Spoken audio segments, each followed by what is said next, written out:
నమస్కారం, వార్తలకు స్వాగతం. ముందుగా ముఖ్యాంశాలు.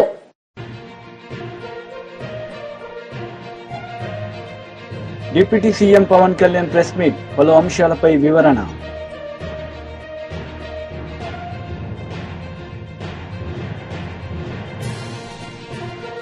కేంద్ర మంత్రి బండి సంజయ్ ప్రెస్ మీట్, ఇరు పార్టీలపై ఫైర్.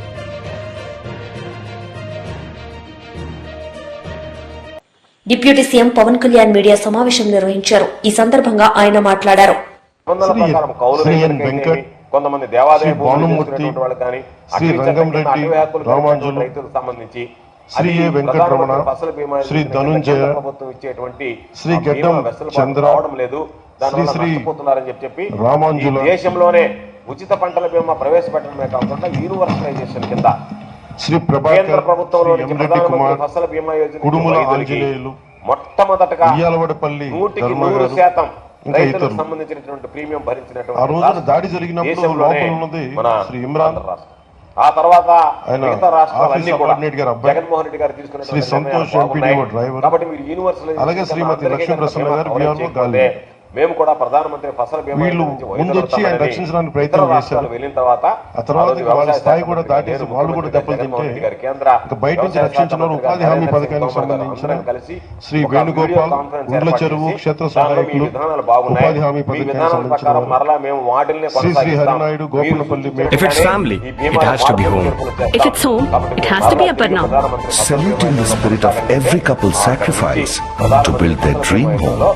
ఆంధ్ర రాష్ట్రం కొనసాగడం జరిగింది. అంటే శ్రీ శ్రీకాంత్ చెరువు క్షేత్రం ఉన్నాయని తెలియజేస్తే ఎంపీడీఓ గారికి ఆ విషయం తెలపగానే మాట్లాడవలసిన ఒకసారి ఆయనతో మాట్లాడారు. చంద్రబాబు నాయుడు వచ్చిన తర్వాత 20 నిమిషాల సమయంలో శ్రీ జె సుదర్శన్ రెడ్డి గారు మరి ఇతరులు కార్యాలయానికి సంబంధించి ఎంపీడీఓ గారు కలవమని చెప్పారు. వచ్చిన వారందరూ ఎంపీడీఓ గదిలోకి వెళ్లి తాళం చెవులు అడిగారు. ఎంపీడీఓ గారు పద్మావతమ్మ గారి తాళం చెవులు అంతే తప్ప వాళ్ళ అబ్బాయి చెప్పి ఆయన కొడుకు ఇవ్వాలి కానీ వెంటనే తలుపులు వేసి ఆ ఫైబర్ కుర్చీలు తీసుకొని దాడి చేశారు. శ్రీ జవహర్ బాబు గారి మీద దాడి చేయగానే మండల పరిషత్ అభివృద్ధి అధికారులు సుదర్శన్ రెడ్డి, భాను, వెంకటరెడ్డి గారు, ధర్మారెడ్డి గారు కొట్టడం జరిగిందని ఇమ్రాన్ కూడా కొట్టి బయటికి నెట్టారని తర్వాత పై అంతస్తు నుండి ఉపాధి హామీ సిబ్బంది కిందకు వచ్చి తలుపులు ఊడగట్టి లోపలికి ఉపాధి సిబ్బంది ఉపాధి హామీ సిబ్బంది లోపలికి వచ్చేసరికి వెంకటరెడ్డి గారు ఎంపీడీఓ కూర్చున్న చోట చేతులు పట్టుకుని సుదర్శన్ రెడ్డి గారు జెసిఏ జవహర్ బాబు ఎంపీడీఓ ఛాతీ పైన కాలుతో కొట్టారని, మిగిలిన వారు ఎక్కడ ఉంటే అక్కడ వేళ్లతో చేతులతో కొట్టడం జరిగింది. ఉపాధి హామీ సిబ్బంది లోపలే ఉన్న లక్ష్మీ ప్రసన్న గారు బిఆర్ఓ గారు అడ్డుపట్టడంతో అందరూ వేరే గదిలోకి వెళ్లి కూర్చున్నారు. తర్వాత పోలీసు వారికి చెప్పడం జరిగింది. 563 కోట్ల రూపాయలు రైతాంగానికి సమయంలో కలెక్టర్ గారు కూడా విజయవాడలో ఉండడం వల్ల వెంటనే ఫోన్లు తెలియజేయగానే ముందు స్థానిక పోలీసులు పంపిస్తే చంద్రబాబు మోకాలు అడ్డుకోవడం జరిగింది. వాటికి ఎస్ఐ గారు వచ్చారు, కానిస్టేబుల్స్ వచ్చినా కదా వాళ్ళు అదనపు సిబ్బందితో వచ్చిన తర్వాత కానీ అరెస్ట్ చేయడానికి కుదరలేదు. దాంతో 9 మంది వెళ్ళిపోయారు, 30 మందికి అరెస్ట్ చేశారు.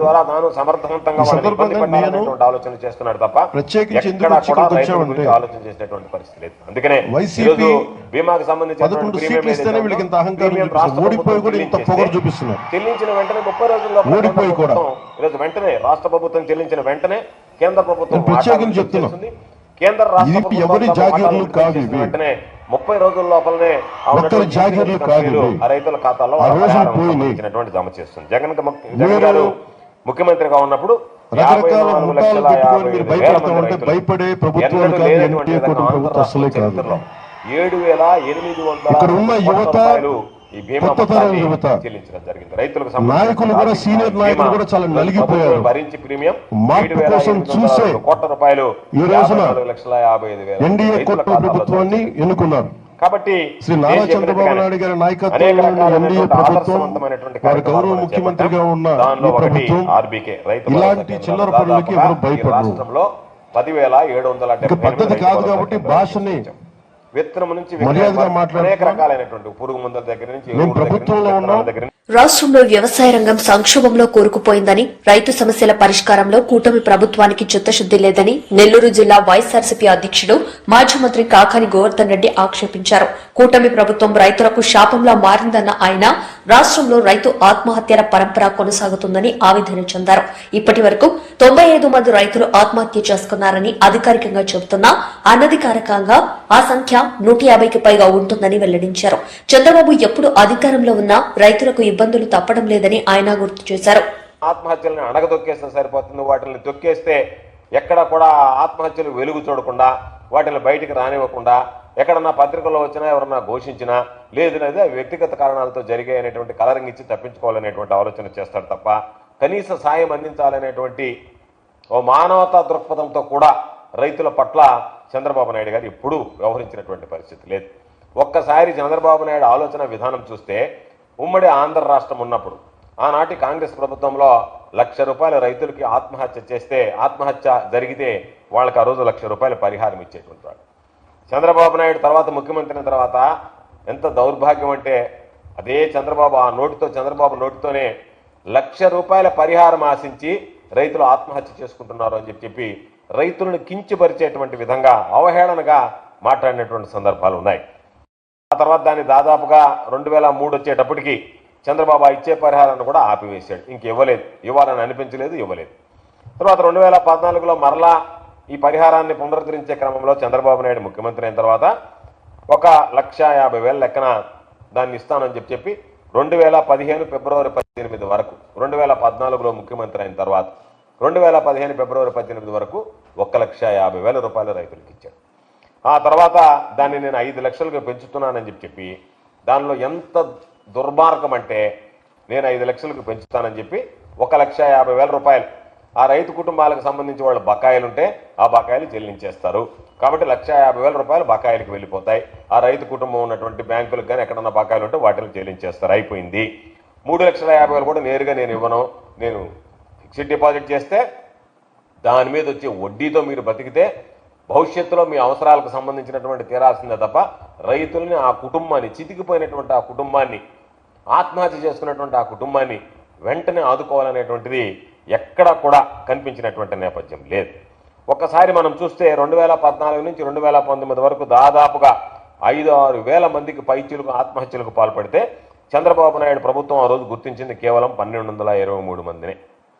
ఆ 1,223 మందిలో కూడా వీళ్ళు రైతులు ఆత్మహత్య చేసుకున్న, వ్యవసాయానికి సంబంధించినటువంటి సందర్భంలో వీళ్ళు ఆత్మహత్యలకు పాల్పడలేదు, వ్యవసాయంలో నష్టపోయి పాల్పడలేదని చెప్పి కేవలం 450 మందికి ఆ రోజు 20,12 లక్షల కౌలు రైతులకు ₹1 కూడా ఇచ్చినటువంటి సందర్భం లేదు. కేవలం ఈ 450 మందికి 20,12 లక్షల ఇచ్చి చేతులు దులుపుకున్నటువంటి నేపథ్యం చంద్రబాబు నాయుడు గారిది. 2019-24 మధ్య ముఖ్యమంత్రిగా జగన్మోహన్ రెడ్డి గారు అయిన తర్వాత ఏదైతే రైతులకు సంబంధించినటువంటి ఆత్మహత్యలకి 5 లక్షలు ఉన్నాయో ఆ 5 లక్షల రూపాయలని 7 లక్షల రూపాయలకి పెంచడం జరిగింది. 7 లక్షల రూపాయలకి పెంచడంతో పాటు వీటికి సంబంధించి ఎక్కడ కూడా గతంలో నేను చెప్పినటువంటి ఏదైతే 1,223 మంది చనిపోతే 450 మందికి మాత్రం ఇచ్చి చేతులు దులుపుకుంటే జగన్మోహన్ రెడ్డి గారు మరలా ఆయన ప్రభుత్వం ఏర్పడిన తర్వాత 2019లో చంద్రబాబు ప్రభుత్వంలో జరిగినటువంటి అన్నిటి మీద కూడా వెరిఫై చేయండి. కేంద్ర మంత్రి బండి సంజయ్ మీడియా సమావేశం నిర్వహించారు. ఈ సందర్భంగా పలు అంశాలపై ఆయన మాట్లాడారు. తప్పకుండా మేము కాంగ్రెస్ పార్టీ మీద ఆందోళన ప్రారంభిస్తాం. ఏదంటే ఇలా చదువుకుందాండి, కనీసం ఇప్పుడు మన కొత్త ఇబ్బందులు స్టార్ట్ అయినాయి. ఫీజు రియంబర్స్మెంట్ 7,000 కోట్ల రూపాయలు బకాయిలు ఉన్నాయి. అవి కూడా ఇన్స్టాల్మెంట్లకే ఇస్తా అంటుంటారు రాష్ట్ర ముఖ్యమంత్రి. వాళ్ళు ఏమైనా లోన్లు ఇవ్వాలి వాళ్ళకు. వాళ్ళు ప్రభుత్వాలను నమ్మి వాళ్ళ పాఠశాలను విద్యార్థులకు సహాయం చేసే ప్రయత్నం ఇలా యాజమాన్యాలు చేసినాయి. ఇవాళ కనీసం జీతాలు ఇవ్వలేకుండా ఇల్లు కిరా కట్టడం కూడా కనీసం కరెంటు బిల్లు కూడా కట్టలేని పరిస్థితిలో ఇలా పాఠశాల, స్కూళ్ళు, కాలేజీ యజమాన్యాలు, విద్యాసంస్థల యజమాన్యాలు అంటే దానికి ప్రధాన కారణం గతంలో ఉన్న బీఆర్ఎస్ పార్టీ, ఇప్పుడున్న కాంగ్రెస్ పార్టీ. ఇదే కాంగ్రెస్ పార్టీ ఎన్నికల ముందు హామీ ఇచ్చేది. ఫీజు రియంబర్స్మెంట్ విషయంలో బీఆర్ఎస్ పార్టీ విమర్శించేది. అలా అధికారంలోకి వచ్చినా మాత్రం ఇలా ఇన్స్టాల్మెంట్లకు ఇస్తామని చెప్పి అలా తప్పించుకునే ప్రయత్నం కాంగ్రెస్ పార్టీ చేస్తున్నది. వాళ్ళ యాజమాన్యాలు నష్టపోయి ఇలా విద్యార్థులకు ఫీజు అడిగితే ఇలా విద్యార్థులు కట్టలేని పరిస్థితి, వాళ్ళ సర్టిఫికేట్స్ అన్ని కూడా యాజమాన్యాల దగ్గర ఉన్నాయి, కట్టలేని పరిస్థితి, ఉన్న చదువు కూడా పైకి పోయలేని పరిస్థితి, ఉద్యోగాలు వస్తే కూడా సర్టిఫికేట్ చేయాలి, సబ్మిట్ చేయలేని పరిస్థితి వాళ్ళ. కాబట్టి ప్రభుత్వము యాజమాన్యాల మధ్యలో ఇలా విద్యార్థులు నలిగిపోతున్నారు, ఇలా రాజకీయ పార్టీల మధ్యలో ఇలా యాజమాన్యాలు నలిగిపోతున్నాయి వాళ్ళ. రాష్ట్ర ప్రభుత్వం డిమాండ్ చేస్తున్నాం, సంక్రాంతి లోపల మీరు ఫీజు రియంబర్స్మెంట్ బకాయిలు చెల్లించకుంటే 7,000 కోట్ల రూపాయలు చెల్లించకుంటే ఇలా యాజమాన్యాలతోని విద్యార్థులతో కలిసి భారతీయ జనతా పార్టీ పెద్ద ఎత్తున ఉద్యమం చేపట్టడానికి సిద్ధంగా ఉంది. మొన్ననే కిషన్ రెడ్డి గారి నేతృత్వంలో సమావేశం నిర్వహించినాం. ఆ సమావేశంలో ఫీజు రియంబర్స్మెంట్ విషయంలో కానీ అనేక అంశాల చర్చ జరిగింది. ఫీజు రియంబర్స్మెంట్ విషయంలో సంక్రాంతి వరకు వేచి చూసి సంక్రాంతి తర్వాత ఇదే కిషన్ రెడ్డి గారి నేతృత్వంలో ఈ తెలంగాణ రాష్ట్రంలో విద్యా సంస్థల యాజమాన్యాలు విద్యార్థులు కలిసి ఎట్టి బస్సులో మేము చేపట్టే ఆందోళనకు ప్రభుత్వం పక్క దిగిరాక తప్పదు, దిగి రావాల్సిందే. ఆ స్థాయిలో ఉద్యమం చేయడానికి అలా భారతీయ జనతా పార్టీ సిద్ధంగా ఉంది. వెంటనే ఫీజు రియంబర్స్మెంట్ బకాయిలు చెల్లించాల్సిందిగా భారతీయ జనతా పార్టీ డిమాండ్ చేస్తూ ఉన్నది. ట్రిబుల్ ఆర్ సంబంధించి ఇలా ప్రియతమ నేత నరేంద్ర మోడీ గారికి తెలంగాణ రాష్ట్ర ప్రజల తరఫున హృదయపూర్వక అభినందన తెలియజేస్తున్నాం. ఇవాళ ట్రిబుల్ ఆర్ విషయంలో 18,000 కోట్ల ప్రాజెక్టుల పూర్తి కేంద్ర ప్రభుత్వ నిధులు, దానికి 7,000 కోట్ల రూపాయల నిధులతో ఇవాళ టెండర్ ప్రాసెస్ స్టార్ట్ అయింది. ఒక మంచి వ్యవస్థ ఇవాళ మనం ఏర్పాటు చేసుకోబోతున్నాం. ఇది పూర్తిగా కేంద్ర ప్రభుత్వం యొక్క సహకారంతో నిర్వహిస్తున్నటువంటి ట్రిబుల్ ఆర్. ఇది మళ్ళా దాగుడు ముద్దలని ఏదో దీన్ని వేరే రకంగా చేసే ప్రయత్నం చేసి పూర్తిగా కేంద్ర ప్రభుత్వం నరేంద్ర మోడీ గారి ప్రభుత్వం ఇస్తున్నటువంటి తెలంగాణ రాష్ట్ర ప్రజలకు ఇస్తున్నటువంటి కానుక, సంక్రాంతి కానుక. కానీ దీనికి సంబంధించి భారతీయ జనతా పార్టీ సంబంధించినటువంటి ఎంపీలు కానీ ఎమ్మెల్యేస్ కానీ ఇతర నాయకులందరూ కూడా కేంద్ర ప్రభుత్వానికి విన్నవించడం, సరే అనేక పార్టీలు విన్నవించవచ్చు, కానీ ఈ మధ్య ఒత్తిడి తీసుకురావడం, దానికి స్పందించిన కేంద్ర ప్రభుత్వం వెంటనే ఈ ప్రాసెస్ స్టార్ట్ చేయడం చాలా సంతోషంగా. ఇదే కాంగ్రెస్ పార్టీ అంటేనే మోసం, అబద్ధాలు. నిన్న కాక మొన్న మరణించిన మన్మోహన్ సింగ్ గారిని అడుగడుగున అవమానపరిచింది కాంగ్రెస్ పార్టీ, అడుగడుగున అవమానపరిచింది. తెలంగాణ రాష్ట్రం ఏర్పాటు సందర్భంలో పార్లమెంట్లో ప్రవేశపెట్టిన బిల్లు సందర్భంలో దేశ ప్రధానిగా ఉన్నటువంటి వ్యక్తి మన్మోహన్ సింగ్ గారు. ఇలా సూపర్ పిఎం అంటారు కదా, ఎవరు? సోనియా గాంధీ గారి పేరు చెప్తున్నారు తప్ప మన్మోహన్ సింగ్ గారి పేరు ఇంతవరకు కాంగ్రెస్ పార్టీ చెప్తలేదు. బీఆర్ఎస్ పార్టీలు కూడా అప్పుడు సోనియా గాంధీ గారి పేరు చెప్పి తప్ప మన్మోహన్ సింగ్ గారి పేరు చెప్తలేరు. ప్రధానమంత్రిగా ఉన్న వ్యక్తి ప్రాధాన్యత, ప్రముఖమైన వ్యక్తి ఉంటారా, ఆయన ప్రాధాన్యత ఇస్తారా? లేదు, ఎలాంటి ప్రాధాన్యత లేని సోనియా గాంధీ గారికి ప్రాముఖ్యత ఇస్తారా, ప్రాధాన్యత ఇస్తారా? అర్థం చేసుకోవాలి మనం. అంటే పార్లమెంట్లో ప్రధానమంత్రిగా ఉన్న వ్యక్తి మన్మోహన్ సింగ్ గారు, తెలంగాణ రాష్ట్ర ఏర్పాటుకు బిల్లుకు సహకరించింది, సపోర్ట్ చేసింది మన్మోహన్ సింగ్ గారు. కానీ ఎక్కడ మన్మోహన్ సింగ్ గారి పేర్లు కూడా ఒక రబ్బర్ స్టాంప్గా తయారు చేసి సూపర్ ప్రైమ్ మినిస్టర్గా ఇలా సోనియా గాంధీ చెల్లమనే ప్రయత్నం చేసింది. ఎక్కడ కాంగ్రెస్ పార్టీ కనీసం ప్రయత్నం చేయలే. అట్లా ప్రజాప్రతినిధి విషయంలో సుప్రీంకోర్టు తీర్పిస్తే దాన్ని సరి చేస్తూ మన్మోహన్ సింగ్ గారు 3 నెలల కాల వ్యవధి ఇచ్చాడు. దానికి ఒక ఆర్డినెన్స్ తీసుకొచ్చారు. సుప్రీంకోర్టు తీర్పిన వెంటనే డిస్క్వాలిఫికేషన్ విషయంలో, అనర్హత విషయంలో సుప్రీంకోర్టు వెంటనే చేయాలని చెప్పిన తర్వాత మన్మోహన్ సింగ్ గారు ఏం చేశారంటే దీనికి 3 మంత్స్ సమయం ఇద్దామని చెప్పి మన్మోహన్ సింగ్ గారు కొత్త ఆర్డినెన్స్ పట్టుకొచ్చారు. దాన్ని ఇదే రాహుల్ గాంధీ గారు మొత్తం చింపేసిండు. అందులో చింపేసి అవమానపరిచాడు మన్మోహన్ సింగ్ గారిని.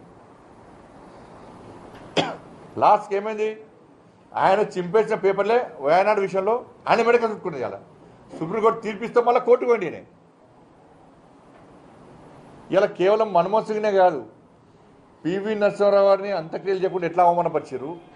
విపి సింగ్ గారు, మాజీ ప్రధాని విపి సింగ్ గారిని ఇలా ఢిల్లీలో అంత్యక్రియలు జరగకుండా ఏ విధంగా అవమాన. రాష్ట్రంలో పోలీసుల ఆత్మహత్యలపై డీజీపీ జితేందర్ స్పందించారు.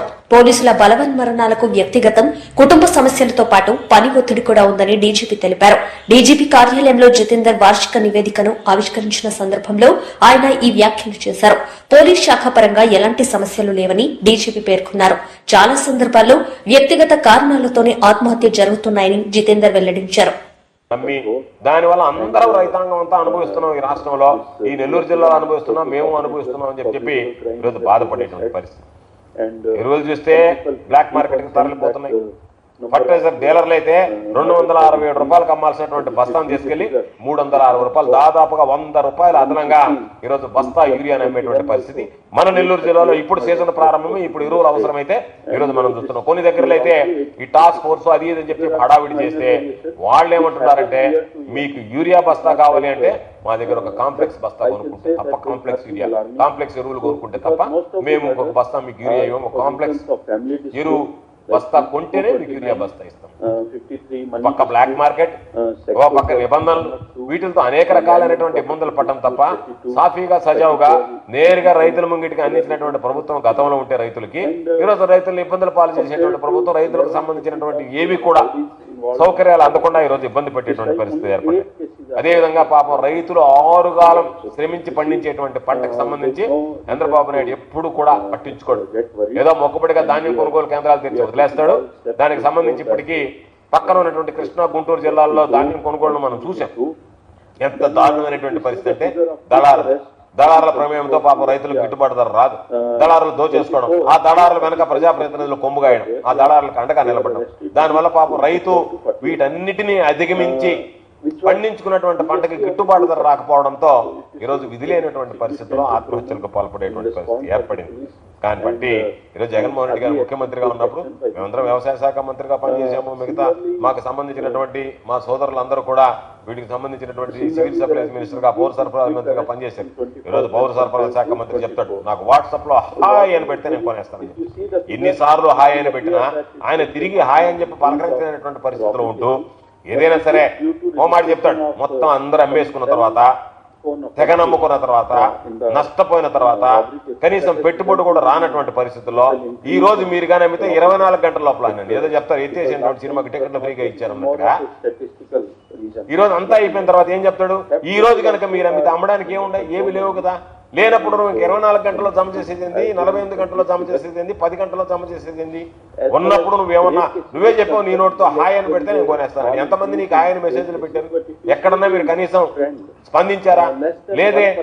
కాబట్టి ఈ రోజు మరలా అది కానీ జరిగిందంటే నేను వెంటనే చేసేస్తామని చెప్పి రైతులు నష్టపోయిన తర్వాత ఈరోజు మాట్లాడుతున్నారు. కాబట్టి రైతులకు సంబంధించి ఆర్బీకేల దగ్గర నుంచి మంత్రి కొలుసు పార్థసారథి మీడియా సమావేశం నిర్వహించారు. జగన్ రెడ్డి విద్యుత్ ఛార్జీలు పెంచి నిరసనలకు పిలుపునివ్వడం పిచ్చికి పరాకాష్ఠకు చేరిందని ఆయన అన్నారు.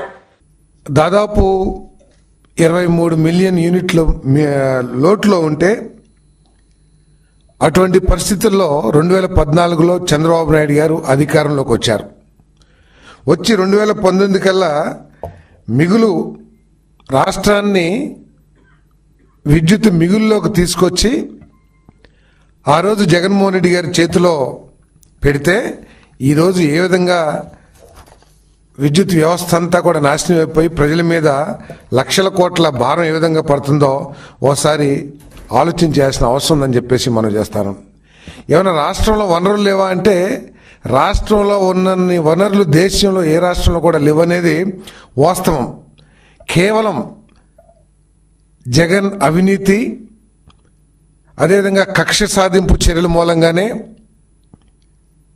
ఈ విద్యుత్ వ్యవస్థకి ఈ దుస్థితి పట్టిందని చెప్పేసి నేను మనవి చేస్తా ఉన్నాను. 5 సంవత్సరాల గత ప్రభుత్వ పరిపాలనలో 10 సార్లు విద్యుత్ ఛార్జీలు పెంచి దాదాపు 32,000 కోట్ల రూపాయల భారాన్ని ప్రజల మీద వేసిన విషయాన్ని మరి ఈరోజు ఒకసారి జ్ఞాపకం చేసుకోవాల్సిన అవసరం ఉంది, ప్రత్యేకంగా వైఎస్ఆర్ కాంగ్రెస్ పార్టీ నాయకులని చెప్పేసి మనం చేస్తాను. మైలవరం సోలార్ ప్లాంట్లపై దాడి చేసి ఏదో కొంప మునిగిపోయింది, నేనేదో ఉద్ధరించేస్తాను అని ప్రజలకి కల్లబొల్లి మాటలు చెప్పి అసెంబ్లీని పక్కదోవ పట్టించే విధంగా మాట్లాడి 7,000 మెగావాట్లకి ఉన్న అగ్రిమెంట్లని రద్దు చేసి ప్రపంచం అంతా కూడా ముక్కను వేలేసుకునే విధంగా చేశారు. కేవలం రద్దు చేయటమే కాదు, ఆ రద్దు మూలంగా ప్రపంచవ్యాప్తంగా ఈ రాష్ట్ర ప్రభుత్వం మీద గత ప్రభుత్వంలో నమ్మకం కోల్పోయి పెట్టుబడిదారులు ఎవరూ కూడా ఈ రాష్ట్రానికి రావడానికి భయపడిపోయారని చెప్పేసి మనం చేస్తా ఉన్నాను.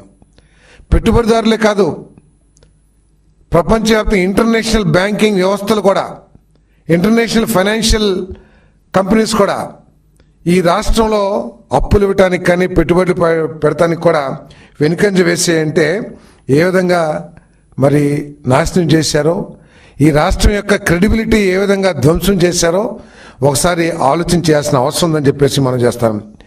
అదే కనుక ఆ పీపీఎల్ అంత ముందు ప్రభుత్వం చేసుకున్న పీపీఎల్ని గౌరవించి చేసినట్లయితే తక్కువ ధరకి విద్యుత్ లభించడమే కాకుండా ఇంకొంతమంది పెట్టుబడిదారులు వచ్చి కొన్ని వేల మెగావాట్లు ఇప్పుడు వస్తున్నారు, చాలామంది కొన్ని గిగావాట్ల సోలార్ పవర్ ప్లాంట్లు పెడతానికి రాష్ట్రం ఇప్పుడు ప్రస్తుతం ఉన్న చంద్రబాబు నాయుడు ప్రభుత్వం అనేక అగ్రిమెంట్లు చేసుకున్న విషయం మనం చూస్తా ఉన్నాం. అంతేకాకుండా దేశవ్యాప్తంగా ఉన్న పెట్టుబడిదారులు ఇక్కడికి వచ్చి ఈ విద్యుత్ ఉత్పత్తి కేంద్రాలు ఏర్పాటు చేస్తానికి ఏ విధంగా ప్రయత్నం చేస్తున్నారో ఒకసారి ఆలోచించాలి. అదే గనక గతంలో గనక అటువంటి పీపీఎల్ రద్దు చేసే దుశ్చర్యలకి పాల్పడకుండా ఉన్నట్లయితే ఇంకా కొన్ని వేల మెగావాట్లు ఈ రాష్ట్రంలో ఉత్పత్తి ప్రారంభించేవాళ్ళు, కొన్ని వేల మందికి రాయలసీమలో కానీ లేకపోతే ఆ పక్క జిల్లాలకు కానీ ఉద్యోగ అవకాశాలు కూడా లభించాయని చెప్పేసి మనం చేస్తాను. విజన్ అంటే అప్పులు చేయడమేనా అని వైఎస్ఆర్సీపీ సీనియర్ నేత మాజీ మంత్రి బుగ్గన రాజేంద్రనాథ్ రెడ్డి చంద్రబాబును సూటిగా ప్రశ్నించారు. అప్పులో కూటమి ప్రభుత్వం దూసుకుపోతుందని ఎద్దేవా చేశారు. రాష్ట్ర చరిత్రలోనే ఇప్పటి వరకు ఎవరూ చేయని విధంగా కేవలం 6 నెలల కాలంలోనే ఏకంగా 1,12,750 రూపాయల కోట్ల అప్పులతో టీడీపీ కూటమి ప్రభుత్వం ఒక సరికొత్త రికార్డు సృష్టించిందని మాజీ మంత్రి బుగ్గన రాజేంద్రనాథ్ రెడ్డి చురకలంటించారు. ఆర్థిక సంవత్సరం ముగింపునకు ఇంకా 3 నెలలు ఉన్నప్పటికీ ఎన్ని కోట్ల అప్పులు చేయడం ద్వారా కూటమి ప్రభుత్వం చరిత్ర సృష్టించిందని ఆయన గుర్తు చేశారు. గత వైఎస్ఆర్సీపీ పాలనలో రాష్ట్రంలో విధ్వంసం జరిగిందని, వినాశనం చూశామంటున్న కూటమి పాలకులు ఇప్పుడు తాము చేస్తున్న నిజమైన విధ్వంసాన్ని ఎలా సమర్థించుకుంటారని నిలదీశారు. ముంబైకి అయితే ఇంత టైం పడుతుంది, చెన్నైకి అయితే ఇంత టైం పడుతుంది, ఢిల్లీకి ఇంత టైం పడుతుందంటే ప్యాసింజర్ ఏమంటారంటే నాకు ముంబై, చెన్నై, ఢిల్లీ ఎందుకు సార్, నాకు సికింద్రాబాద్ వరకు చెప్పు సార్ అంటారు. అంతేనా? మళ్ళీ ఇదైతే మాకు అర్థమే కాలే. ఇది మనకు మ్యాండేట్ ఎంత ఇచ్చినారు? మ్యాండేట్ మనకి ఇచ్చినది పబ్లిక్ 5 సంవత్సరాల కోసం. అయితే ఇప్పుడు ఒక గ్రామ పంచాయతీ సర్పంచ్ ఉంటాడు. సర్పంచ్గా ఎన్నికైన తర్వాత 5 సంవత్సరాల లోపల ఆ ఊరికి నేను ఈ ట్యాంక్ కట్టాలనుకున్నాను, ఈ బడి కట్టాలనుకున్నాను, ఈ బడి అప్గ్రేడ్ చేయాలనుకున్నాను, ఈ కాలువ వేయాలనుకున్నాను అంటాడు. కానీ 30 సంవత్సరాల తర్వాత ఇక్కడ రైల్వే లైన్ రాబోతుంది, 20 సంవత్సరాలకు పెద్ద బస్ స్టాండ్, బస్ జంక్షన్ అవుతుంది. ఎందుకని? ఒక ఎమ్మెల్యేగా ఎన్నికైన తర్వాత 5 సంవత్సరాలు నా నియోజకవర్గానికి ఏం చేస్తా, ఏం చేయాలనుకున్నాను అంటారు. కానీ ఆ ఎమ్మెల్యే 25 సంవత్సరాల తర్వాత ఇక్కడ ఎయిర్పోర్ట్ రాబోతుందంటే పబ్లిక్ ఏమంటారు? ఒక ఎంపీ 5 సంవత్సరాలకు నా నియోజకవర్గానికి ఇది అభివృద్ధి చేయాలనుకుంటారు. కానీ ఇక్కడ త్వరలోనే పోర్టు రాబోతుంది అంటే నాకెందుకు సార్ ఇవన్నీ అంటారు. అంతేనా? మళ్ళీ ఎందుకో కానీ ప్రతిసారి ఎందుకు ఒకసారి కాదు, ఇది 2020 సన్ రైజ్, స్వర్ణాంధ్ర. అసలు నాకు అర్థమైనంత వరకు, సామాన్య మానవునికి అర్థమైనంత వరకు కూడా మన మేనిఫెస్టోనే మన విజన్. ఎన్నికలప్పుడు ఏదైతే మన మేనిఫెస్టో ఇస్తామో అది మనకు యాక్చువల్గా విజన్. ప్రజలు కూడా ఓటేస్తుండేది ఎందుకు? మన మేనిఫెస్టోని చూసి ఓటేస్తున్నారు. మన మీద ఉండే క్రెడిబిలిటీని చూసి, విశ్వసనీయతను చూసి ఓటేస్తున్నారు. అప్పుడు మన మేనిఫెస్టోను చంద్రబాబు నాయుడు గారు విజన్గా మరి కన్సిడర్ చేస్తున్నారా, భావిస్తున్నారా కాదనేది నాకైతే ఇప్పుడు డౌటే. మేనిఫెస్టోను అసలు విజన్గా భావిస్తున్నారా, లేదా మేనిఫెస్టోను కంప్లీట్గా పక్కన పెట్టేసి ఈ డాక్యుమెంట్లే 30 సంవత్సరాల తర్వాత, 25 సంవత్సరాల తర్వాత, 20 సంవత్సరాల తర్వాత అది పరిపాలనకు మార్గంగా చూసుకుంటున్నారా అనేది ప్రశ్నార్థకంగా తయారైందనమాట. ఇప్పుడు ఒకవేళ మేనిఫెస్టోనే ఒకవేళ మనం తీసుకున్నట్లయితే మరి 2024 ఎన్నికలు జరగడానికి ప్రధానమైన కారణం చంద్రబాబు నాయుడు గారు కూటమి. యాక్చువల్గా కూటమి గెలిచేదానికి ప్రధానమైన కారణం ఏమి? Manifesto super 6. దాని పేరు కూడా ఏమి? బాబు షూరిటీ భవిష్యత్తు గ్యారంటీ. ఇది బాబు షూరిటీ భవిష్యత్తు గ్యారంటీ. ఈ కాగితం పట్టుకొని కూటమి వాళ్ళందరూ కూడా ప్రతి ఒక్క ఇండ్లు, ఆంధ్రప్రదేశ్ రాష్ట్రంలో ఎన్ని ఇండ్లు ఉన్నాయో ప్రతి ఒక్క ఇంటింటికి తిరిగి ఇంట్లో ఎంతమంది ఉన్నారు, ఒకరికి ఇద్దరు ముగ్గురు నీకు 15, నీకు 15, నీకు 18, నీకు 20, నీకు 15 అని లెక్కలేసి సర్టిఫికెట్లు ఇచ్చి సంతకాలు పెట్టి మరీ ఇంటికి ఇచ్చినారు. సామాన్య మానవుడు ఏమనుకోవాలా? అవును, ఊరికే ఇంట్లో కూర్చుంటే కూడా నాకు ఇవన్నీ వస్తుంటాయి కదా అనే ఒక ఆశ పడి, ఎందుకంటే సామాన్య మానవుడు ఆశ మీదనే జీవిస్తూ ఉండొచ్చు. పేదరికం దానికి ఒక కారణం ఉండొచ్చు. మధ్యతరగతి వాళ్ళు కూడా ఒకవేళ ఇంకా ఇంతకంటే బాగుండాలని అనుకోండొచ్చు. పోనీ ఈ మేనిఫెస్టో ఇప్పుడు ఏం జరిగింది? ఇప్పుడు 6 నెలలు అయిపోయింది కదా. సామాన్య మానవుడు అయితే ఇదే మీ విజన్ అని భావిస్తున్నారు కదా. ఇది మీ విజన్ అనే కదా ఓటేసిండేది, మిమ్మల్ని గెలిపించిండేది. యువతకు యువగలం, యువతకు 20 లక్షల ఉపాధి అవకాశాలు లేదా నెలకు 3,000 రూపాయలు నిరుద్యోగ భృతి వచ్చిందండి 6 నెలలుగా ఆంధ్ర రాష్ట్రంలో ఎవరికన్నా ఒక్కరికన్నా. 20 లక్షల ఉద్యోగాలు లేదా 3,000 రూపాయలు నెలకు. తల్లికి వందనం. స్కూల్కు వెళ్లే ప్రతి విద్యార్థినికి 15,000 రూపాయలు. అది సేమ్ నీకు 15, నీకు 15, నీకు 15 స్కీమ్ ఇది. ఇది మామూలుగా తల్లికి వందనం అంటే అర్థమయ్యేది కొద్దిగా కష్టంగా ఉంది. ఇప్పుడు నీకు 15, నీకు 15 అంటే అందరికి అర్థమైపోతుంది అనమాట. అన్నదాత సుఖీభవ, ప్రతి రైతుకు 20,000 రూపాయలు వచ్చిందండి. వార్తలు ముగించే ముందు ముఖ్యాంశాలు మరోసారి.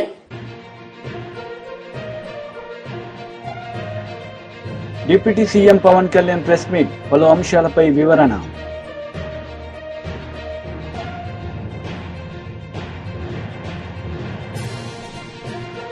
కేంద్ర మంత్రి బండి సంజయ్ ప్రెస్ మీట్, ఇరు పార్టీలపై ఫైర్.